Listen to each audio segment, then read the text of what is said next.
Muito bem, estamos de volta aqui para a lição de número 8 sobre pneumatologia, a doutrina do Espírito Santo. Talvez essa é uma das doutrinas mais importantes. E essa lição 8, que trata de como viver cheio do Espírito. Chegamos agora a um aspecto prático e muito interessante do estudo do Espírito Santo. É maravilhoso saber que o Espírito Santo é uma pessoa e que pode ser conhecido como um amigo, à semelhança do Senhor Jesus. É encorajador aprendermos sobre os variados ministérios do Espírito Santo na igreja e também na sua atuação no crente individualmente. É glorioso sabermos que o Espírito Santo pode vir habitar em homens e mulheres nesses dias, como fez no século I. Devemos, porém, ir mais adiante. Já sabemos que o batismo com o Espírito Santo não é meramente um assunto para se comentar ou debater. É algo que deve ser experimentado. Também não foi simplesmente uma experiência provida por Deus exclusivamente aos crentes da igreja primitiva. Milhões de cristãos em todo o mundo podem testificar de haverem recebido batismo idêntico àquele dos discípulos que é descrito no livro de Atos dos Apóstolos. Nessa lição, iremos abordar 5 textos. O primeiro, como receber o batismo com o Espírito Santo. O segundo, o batismo com o Espírito Santo e as circunstâncias. O terceiro, o viver cheio do Espírito. O quarto, o resultado do batismo com o Espírito Santo. E o quinto, como conservar-se cheio do Espírito Santo. Vamos ao texto 1. Como receber o batismo com o Espírito Santo. Há os que refutam a ideia de se ensinar como receber o batismo com o Espírito Santo. Não há fundamento nenhum para essa rejeição. É justo admitir que convém ensinar o que a Bíblia ensina, e ela não omite esse ensinamento. Você estudará nessa parte da lição os ensinos bíblicos concernentes os meios para se receber o glorioso batismo com o Espírito Santo.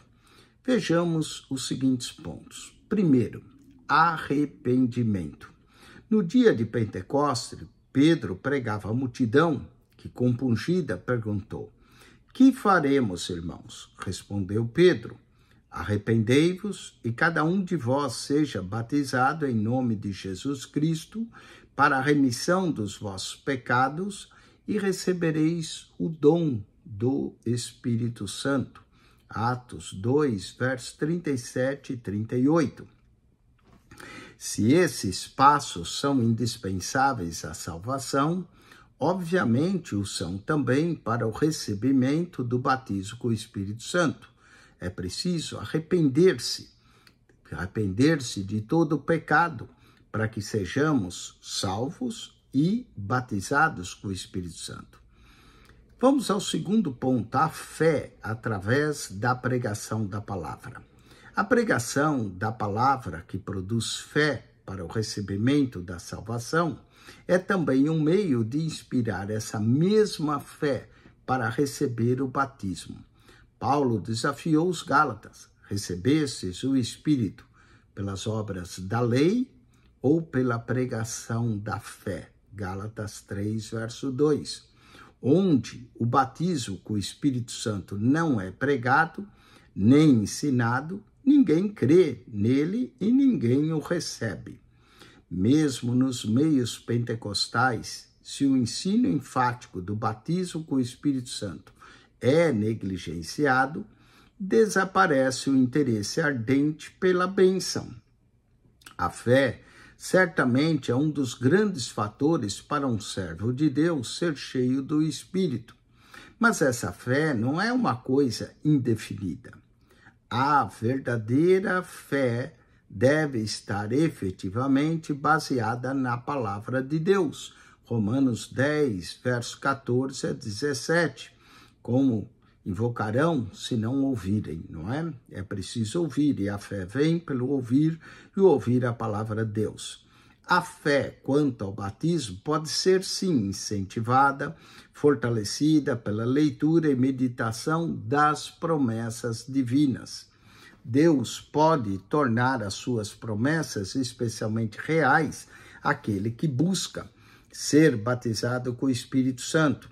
Os que seguem esse passo poderão aceitar com segurança. Para vós outro é a promessa. Terceiro ponto, a obediência a Deus. Em seu amor infinito, Jesus pode até batizar com o Espírito Santo um crente desobediente, para ver se ele se torna obediente, e como meio de libertá-lo. Mas a regra bíblica é a obediência.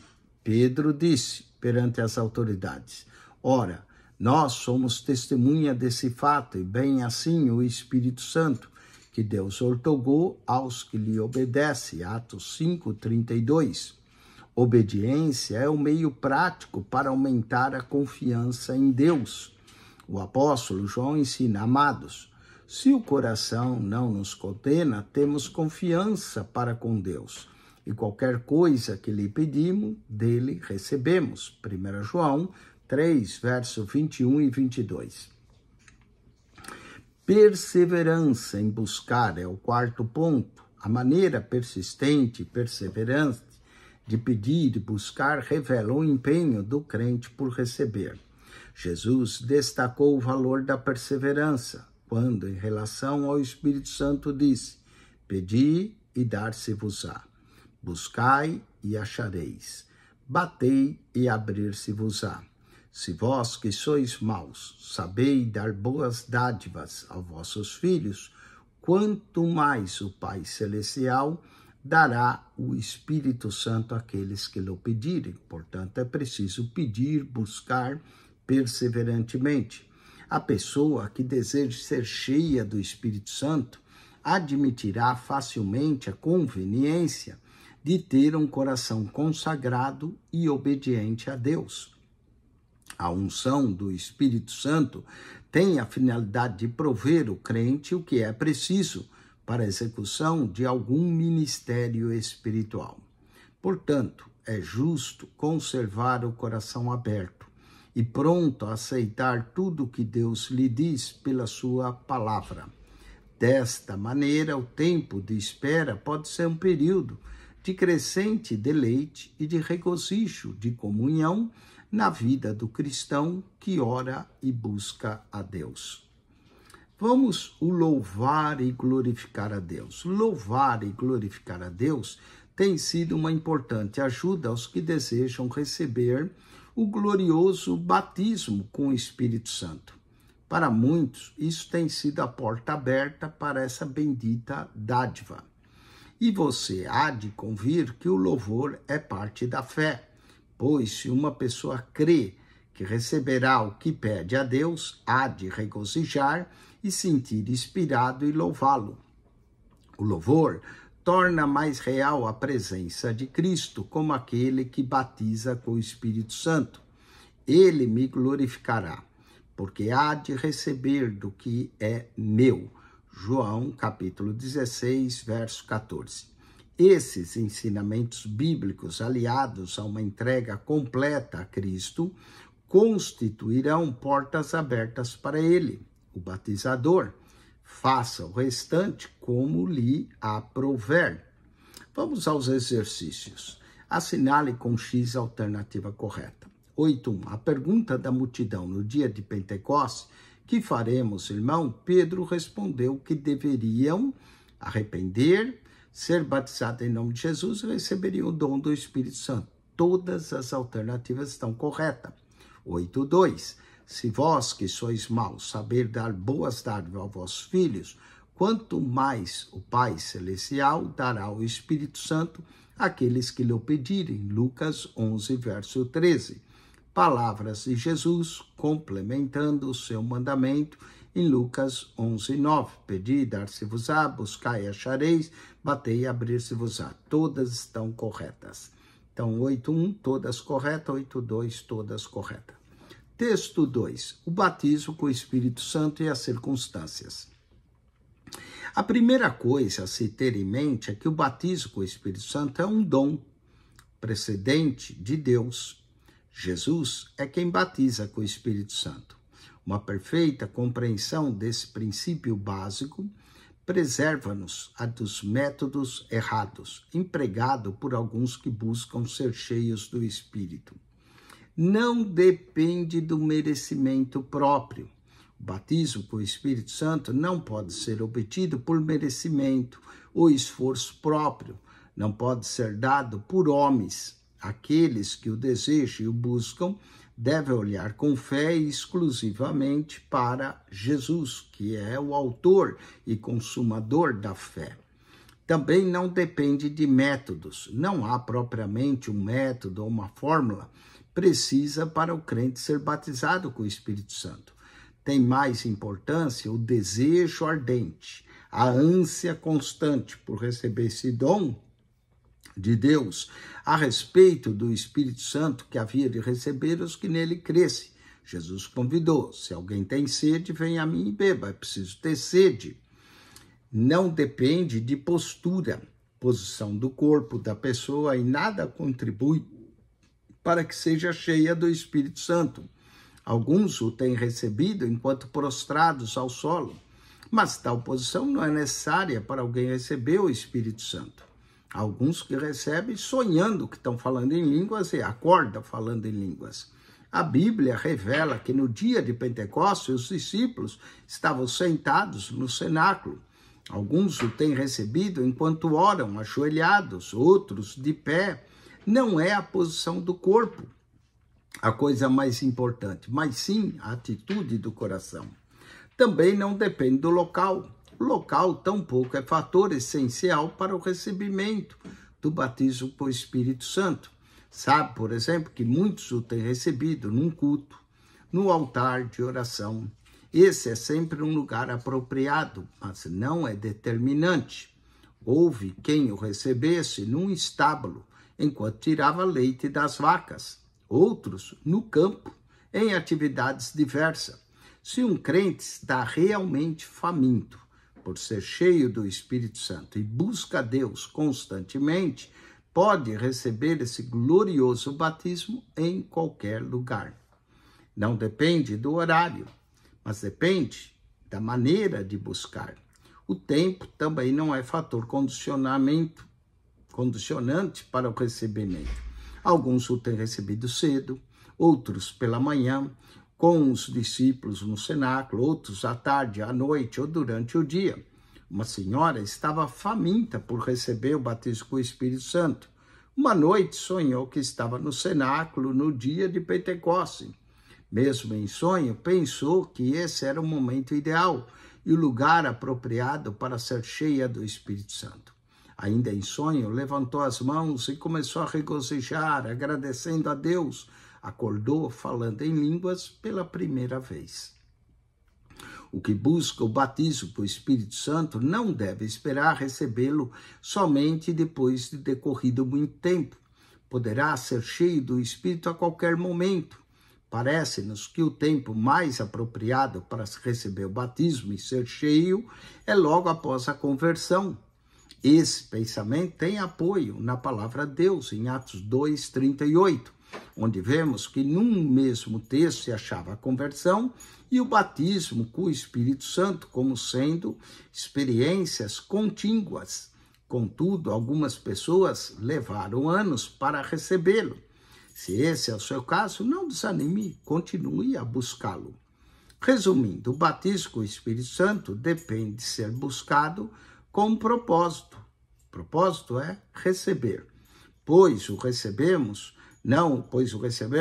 pelos méritos de Cristo e não pelos nossos. É Ele que nos dá o cumprimento à sua palavra. O mais acertado é buscar confiantemente nessas promessas. Marque C para certo e para errado. 8.3. O batismo com o Espírito Santo é um dom procedente de Deus, certo? Aqueles que pretendem ser batizados com o Espírito Santo devem simplesmente acreditar no próprio merecimento e aguardar. Errado. O merecimento é por causa dos méritos de Cristo. Errado. 8.5. A respeito do Espírito Santo que haviam de receber os que nele crescem, Jesus convidou: se alguém tem sede, venha a mim e beba. João 7:37. 8.6. Para receber o batismo com o Espírito Santo, a pessoa deve estar prostrada em oração no templo. Errado, não é? Qualquer a posição não importa. 8.7. O batismo com o Espírito Santo depende de ser buscado com propósito, receber, pois o recebemos pelos méritos de Cristo, que nos dá em cumprimento a sua palavra. Certo. Texto 3. Agora o viver cheio do Espírito. Antes de adentrarmos nesse assunto, leiamos Efésios 5:8-20 e Gálatas 5:22-26. Você pode ler em casa, com cuidado, essas duas porções das Escrituras. Ambas essas passagens são basilares, tema em estudo de como viver cheio do Espírito. O crente fiel, o andar no Espírito é tão necessário quanto o próprio batismo com o Espírito Santo. Vejamos. Primeiro, concepções erradas quanto ao batismo com o Espírito Santo. O batismo com o Espírito Santo não é um alvo final, é antes uma porta de admissão a uma vida mais profunda com Deus. No que se refere à vida espiritual, não é um fim, na verdade é um princípio. Quanto ao serviço para Deus, é um meio para se prosperar e produzir abundantemente para a glória de Deus. Ninguém que tenha obtido o batismo com o Espírito Santo se dá por satisfeito, como quem diz: já recebi, pronto, não preciso mais. Esse é um caso de frieza. É simplesmente lastimável que alguns, consciente ou inconscientemente, sintam semelhante no que diz: estou muito alegre, porque finalmente recebi o batismo com o Espírito Santo. Agora não terei mais que aguardar coisa alguma. Os tesouros espirituais em Cristo são inesgotáveis. O que tornou diferente os apóstolos? Você já sabe que houve grande mudança na atitude e até mesmo na personalidade dos apóstolos. As qualidades negativas deram lugar ao altruísmo, à abnegação e à incontida intrepidez. Estude cuidadosamente esse assunto e esteja prevenido contra a conformação, que é prejudicial e que tem, infelizmente, atingido a muitos. Uma das grandes tragédias dos círculos pentecostais é que muitos crentes têm considerado o batismo com o Espírito Santo o fim de uma jornada. Julgam haver atingido o clímax. Consideram o batismo como um evento capaz de solucionar todos os seus problemas quase que automaticamente. Mostram-se contentes e conformados com o que passou a figurar no rol dos privilegiados e deixam de buscar a Deus e gradualmente vão perdendo o vigor espiritual, privados do contato com Deus, semelhantes às igrejas de Sardes, que têm o nome de que vive, mas estão mortos. Apocalipse 3:1. É trágico quando o batismo com o Espírito Santo não significa para alguém mais do que isto. O exemplo de Pedro e João. Pedro e João eram reputados como colunas na igreja primitiva, Gálatas 2, verso 9. Mas esse conceito não os levou a se ufanarem. Ao contrário, sentiam a necessidade de novo revigoramento e por isso buscavam viver cheios do Espírito.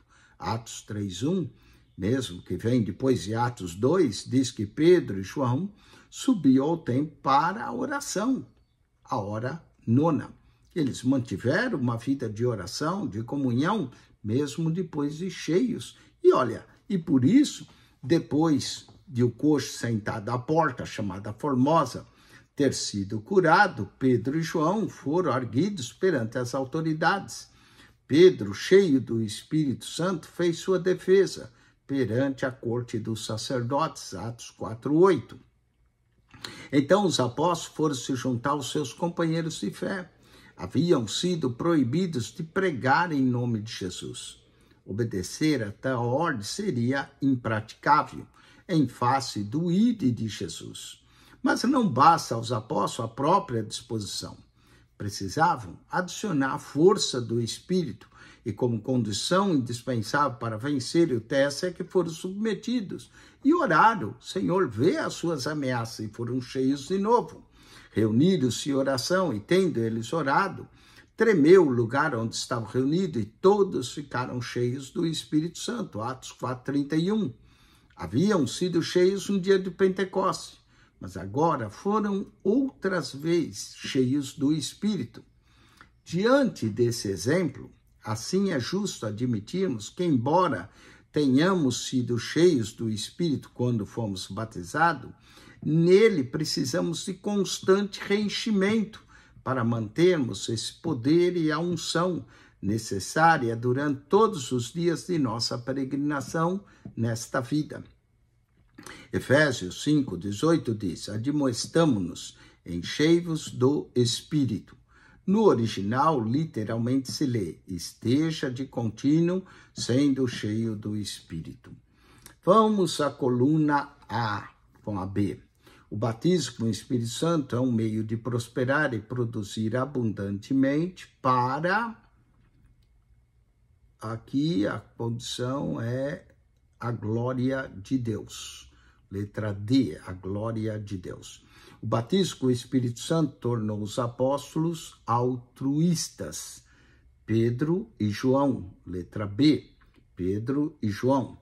Há crentes que, após receber o batismo com o Espírito Santo, acomodados, perdendo vigor, estão mortos, a exemplo da igreja de Sardes. Letra A. Reputados como coluna da igreja, jamais se ufanaram, mas buscaram sempre novo revigoramento, subindo ao templo para a oração à hora nona. Aqui, letra B, Pedro e João. Aqui é B, desculpa, 8:11, B, Pedro e João. Daqui a pouco nós voltamos àquela.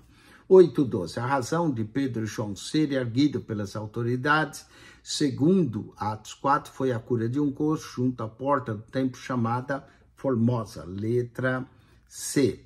Então, voltando lá, é o meio de prova para a glória de Deus, tá certo? O batismo com o Espírito Santo tornou os apóstolos altruístas. Aqui é a letra E, abnegados e intérpretes, abnegados e intérpretes. Então, 8:8 é a letra D, 8:9 é a letra E, 8:10 é a letra A, 8:11 é a letra B e 8:12 é a letra C. Vamos ao texto 4, o resultado do batismo com o Espírito Santo. Que resultados ou transformações o batismo com o Espírito Santo traz à vida do crente? O que entendemos por cheio do Espírito, o que distingue o que é cheio do Espírito, o que torna diferente daquele que ainda não recebeu tão grandiosa promessa. As respostas a essa indagação veremos nesse texto. O que distingue uma pessoa cheia do Espírito? Se o batismo com o Espírito Santo é, de fato, uma experiência revolucionária, deve haver uma grande diferença na vida daquele que foi cheio, em contraste daquele que ainda não recebeu. Antes de tudo, é importante saber que o contraste não deve ser medido entre dois homens diferentes, mas sim entre duas fases da vida de um mesmo homem. Antes de ser batizado com o Espírito Santo e depois receber a promessa. Esta é a forma mais judiciosa e insuspeita de avaliação. O descuido em observar esse princípio trará uma ideia errônea na avaliação dos resultados e de julgamento que não devemos fazer. Qualquer homem que se submete completamente a Deus e é batizado com o Espírito Santo experimentará uma mudança distinta na vida. E mais, sua nova condição continuará se ele conservar a unção e andar no Espírito. Estará apto para alcançar alturas espirituais que jamais sonhou em atingir. O batismo é imersão no Espírito. Sem pretender uma definição dogmática, preferiremos sou ao invés de fui batizado com o Espírito Santo, pois há os que foram, mas parece já não serem cheios. Então é preferível dizer sou do que fui. Sou batizado do que fui. O potencial de uma vida cheia do Espírito pode manifestar em duas áreas gerais. Primeiro, no serviço e no ministério. Os dons espirituais tornam mais eficazes o serviço e o ministério no reino de Deus. 2, no desenvolvimento espiritual que tem relação com o fruto do Espírito. Não se admite que uma pessoa cheia do Espírito seja inativa, incapaz ou inoperante. Como não é aceitável que uma pessoa cheia do Espírito seja vacilante, leviana ou mundana. A vida na plenitude do Espírito evidencia tanto a operosidade como a santidade. Vamos à evidência da vida cheia do Espírito. O potencial de uma vida cheia do Espírito manifesta em maior habilidade para o serviço de Deus. Mas o cristão não deve esperar ser batizado com o Espírito Santo somente para então manifestar o fruto do Espírito em seu viver. Uma vez que o Espírito Santo habita a pessoa nascida de novo, podemos esperar ver o fruto do Espírito em sua vida. Conforme Gálatas 5:22, mas o fruto do Espírito é amor, alegria, paz, longanimidade, benignidade, bondade, fidelidade, mansidão, domínio próprio ou temperança. Gálatas 5:22 e 23. Contra essas coisas não há lei. Todas essas virtudes devem ser produzidas e vistas na vida de qualquer crente, mesmo antes do batismo. O fruto do Espírito representa o caráter de Cristo na vida do cristão. O segredo da vida cheia do Espírito. O batismo com o Espírito vem trazer novas possibilidades à vida cristã, tanto ao desenvolvimento espiritual quanto ao caráter cristão. Quando o crente é batizado com o Espírito Santo, tanto os dons quanto as virtudes deve destacar em sua vida para a glória do Senhor. O batismo com o Espírito Santo é uma indicação de que o crente rendeu-se completamente a Deus. Daí a razão do falar em línguas. Ao receber o batismo, quer isso dizer que o Espírito de Deus assumiu o inteiro controle de todos os membros do corpo. Se essa submissão for mantida em todas as fases da vida do crente, o Espírito Santo terá inteira oportunidade de promover-lhe o desenvolvimento espiritual e o aprimoramento do caráter cristão à semelhança de Cristo. Vamos aos exercícios. Marque C para certo e E para errado. Qualquer homem que se submete completamente a Deus e é batizado com o Espírito Santo experimentará uma mudança distinta na vida. Certo. 8:14. Uma vida cheia do Espírito Santo é produtiva no serviço cristão e manifesta o fruto do Espírito. Certo novamente. 8:15. Não é admissível que uma pessoa seja cheia do Espírito Santo, seja incapaz, inoperante, nem vacilante e mundana. A vida na plenitude do Espírito evidencia tanto a operosidade como a santidade. Certo? 8:16. Uma vez que o Espírito habita a pessoa nascida de novo, ele nada mais tem a realizar para o seu crescimento espiritual. Errado. Nós sempre estamos crescendo. 8:17. O batismo com o Espírito Santo é uma indicação de que o crente está apto para ser um grande empresário. Errado novamente. Vamos ao texto 5. Como conservar-se cheio do Espírito. Chegamos aqui a outro ponto de grande importância para o viver cristão. Já vimos que o batismo com o Espírito Santo não é um fim, mas a inauguração de uma nova fase na vida cristã. E que o poder que somos enchidos no batismo deve continuar a nos encher e permanecer em nós. Mas como se dará isto? Qual é nossa parte na conservação do poder da chama pentecostal que recebemos do alto? É disso que nós vamos tratar nesse texto. Vamos lá.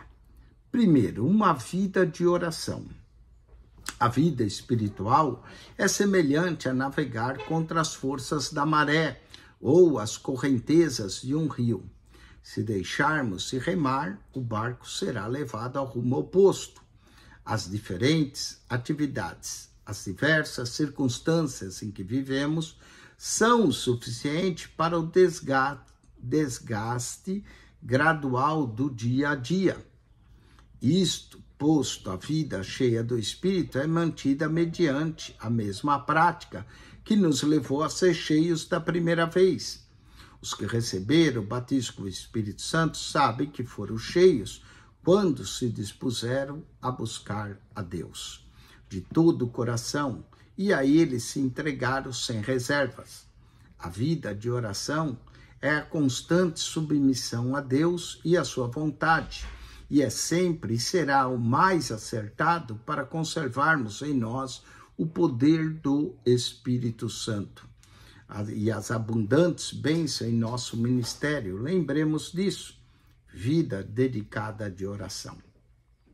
Segundo, uma atitude firme de espera em Deus.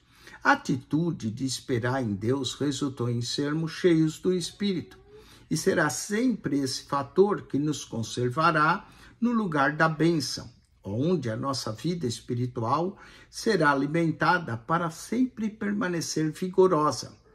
Quais são os elementos envolvidos no ato de esperar em Deus? Vejamos. Primeiro, esperamos em Deus quando oramos, e esse ato é mais agradável e abençoado quando fazemos com o coração verdadeiro e com inspiração sincera, colocando-nos inteiramente à dependência de Deus. 2. Esperamos em Deus quando nos propomos definitivamente a obedecê-los, como o servo faz ao seu Senhor. 3. Esperamos em Deus quando procuramos fazer alegremente a sua vontade e compenetramos de que as suas ordens são também as suas habilitações. 4. Esperamos em Deus quando praticamos ações dignas, como expressão amável, palavras de encorajamento e sempre de modo a contribuir para a sua glória. 5. Esperamos em Deus quando o amamos. Jacó, por amor a Raquel, esperou 7 anos e mais alguns dias, trabalhando ardentemente para o seu tio, sem visar outra recompensa. Esses anos, pelos muito que amava, lhe pareceram pouco. Gênesis 29, verso 20 a 30. O amor a Deus é a força que nos anima a buscá-lo incansavelmente e eficientemente. Faltando o amor a Deus, não buscamos, senão de modo superficial ou por mero costume, e assim podemos esvaziar-nos.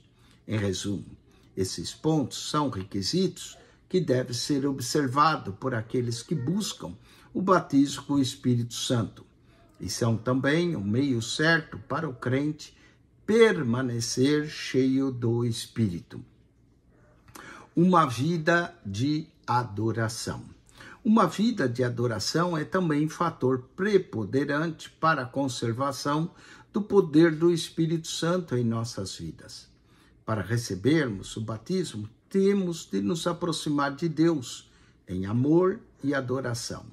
se fizermos da adoração parte da nossa vida diária e mantermos continuamente achegados ao Senhor, numa verdadeira intimidade, continuaremos crescendo em Deus e manteremos uma vida cheia do poder do Espírito de abundantes bênçãos. Vamos aos exercícios. 8:18. Para conservarmos em nós o poder do Espírito, é necessário, aqui é todas, termos uma vida de oração, sermos em tudo submissos a Deus e humilhando diante do Senhor, procurando ouvir-lhe a sua voz. Todas estão corretas. 8:19. A atitude de espera em Deus envolve, aqui novamente, todas. Orar com o coração verdadeiro, propor no coração obedecê-lo e fazer alegremente a sua vontade. Todas as alternativas estão corretas. 8:20. Mantendo-nos achegados a Deus em amor e adoração. Crescemos espiritualmente, conservemos a vida cheia, tornamos as bênçãos à igreja quando de nós nos acerca. Todas estão corretas de nós. Estão corretas a nós. Chegando a Deus em amor e adoração, tornamos bênção à igreja. Vamos à revisão da lição. Associe a coluna A de acordo com a B. Coluna A, 8:21. A pergunta da multidão no dia de Pentecostes: que faremos, irmãos?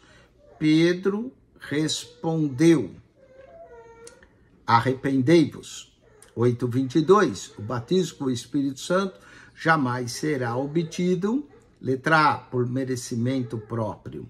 8:23. Pedro e João, como exemplo de busca constante por um viver cheio, subiu ao templo para a oração da hora nona, letra E. 8:24. A diferença entre o crente batizado com o Espírito Santo e aquele que não recebeu é que o primeiro demonstra uma vida de transformação total, letra B. 8:25. A força que nos anima a buscar a Deus incansavelmente eficiente é, letra D, o amor a Deus. O amor a Deus. Muito bem, com isso concluímos a lição 8 da doutrina do Espírito Santo, pneumatologia. Agora vamos ao teste. Presta atenção que o teste ele não tem alternativas, né? A, B, C, D, como costumava, agora é só a resposta certa. E preste atenção nesse teste do Espírito Santo. Amém? Vamos aí, o teste 4 engloba a lição 7 e 8 que nós estudamos. Vamos à primeira pergunta e presta atenção na resposta. Você tem que prestar atenção na resposta para responder certo. Segundo a lição estudada, as línguas estranhas como evidência física inicial do batismo com o Espírito Santo, se estudada à luz da Bíblia e até mesmo da lógica. E aqui a resposta certa é: deixam de ser um assunto controvertido. Deixa de ser um assunto controvertido é a resposta da primeira pergunta. 2. Os que são batizados no Espírito Santo, aqui estão várias alternativas, mas aqui todas estão corretas. São cheios de amor por Cristo, são cheios da palavra e tornam-se zelosos. Então, na primeira, deixa de ser um assunto controvertido. Na segunda, todas estão corretas. Terceira, de acordo com a lição estudada, o batismo no Espírito Santo no dia de Pentecostes foi uma experiência que aconteceu com, aqui a resposta certa é indivíduos. Foi individualmente, ainda que foi todo o grupo coletivo, ainda que eram os discípulos apenas, mas a resposta certa aqui é indivíduos, 3 indivíduos. 4.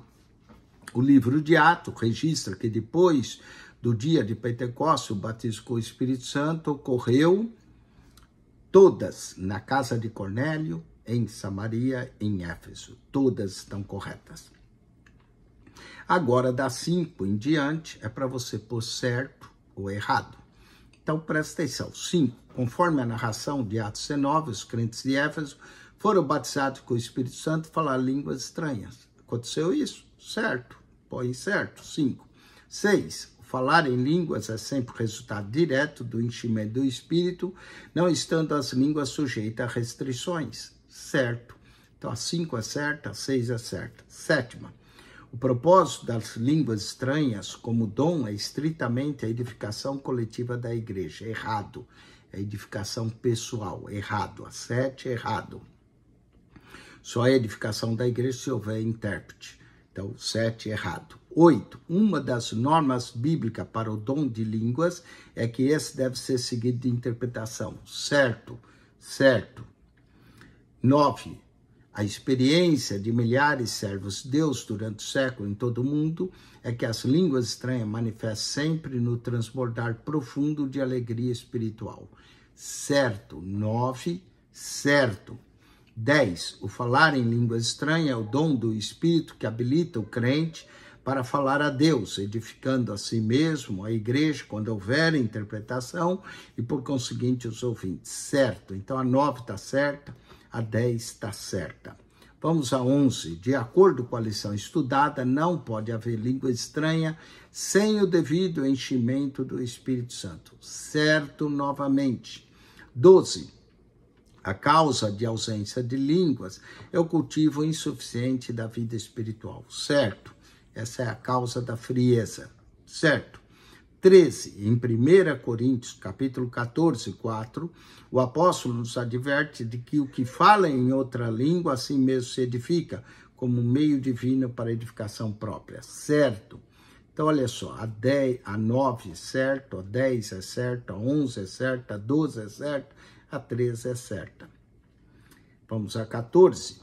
A boa ordem no uso das línguas na igreja não implica em proibição, pois são distribuídas pelo Espírito para os fins proveitosos. Certo. 14, certo. 15. A fé, certamente, um dos fatores para um servo de Deus ser cheio do Espírito. Certo. Certo. E 16, a perseverança e a persistência de pedir e de buscar o batismo no Espírito Santo revelam o empenho do crente por recebê-lo. Certo. Olha, aqui é praticamente tudo certo, com exceção da número 7. Da 5 a 16, tudo certo, com exceção da número 7. Bom, com isso, você agora pode ir lá, fazer o seu teste, ser bem-sucedido e, lembre-se, procure ser cheio do Espírito. Se você não é aluno, mas gostaria de ser, entre em contato conosco, faremos a sua matrícula. Daremos acesso à plataforma digital para você ter esse material. Muita gente tem dito, pastor, manda o material, quero estudar mais. Você precisa ser aluno, tem que se matricular. E aí você vai ter acesso à plataforma digital, é tudo digital, você abaixa no seu celular, coloca no e-books, você lê em PDF, tudo aqui digital. E aí terá acesso ao WhatsApp do aluno para você poder fazer o seu teste. Muito bom você estar assistindo a aula, aprendendo, mas nós não podemos te dar o certificado só por assistir a aula. A aula está aí, grátis, aberta, para você aprender. Mas, para obter a sua avaliação, você precisa fazer o teste. Eu não posso fazer o teste por você, eu posso ajudar revisando o teste, mostrando as respostas certas, mas é você que tem que fazer, não é? E não é difícil, se assiste a aula, eu sempre faço a revisão do teste para você, você vai ser bem sucedido se você presta atenção na aula, se você lê o material, se você estuda, e você vai conseguir, sim, obter boas avaliações prestando atenção na aula. Então, você pode ser que você esteja na Europa, nos Estados Unidos, em qualquer parte. Você escolhe o dia, a hora que assiste a aula, tá vendo? Você não tem que ter um dia certo. Toda semana você tem que assistir 2 aulas. Você escolhe o dia e a hora, eu mando a aula gravada para você, daquela semana, você tem uma semana para assistir, você pode assistir na segunda, na terça, na quarta, no sábado, no domingo, a liberdade é sua. você não tem um schedule certo. Você assiste a aula pelo canal do YouTube, você estuda em casa, você responde o teste e você obtém a sua avaliação. PR Eugênio Piacentini, o canal da Bíblia. PR Eugênio Piacentini, o canal da Bíblia. Entre aqui no canal, aprenda as matérias, se aprofunde no conhecimento bíblico e você vai obter a sua nota, obter o seu certificado, vai aprender. Se tiver perguntas, fale comigo. PR Eugênio Piacentini, o canal da Bíblia. Deus te abençoe em Cristo Jesus. Amém e amém.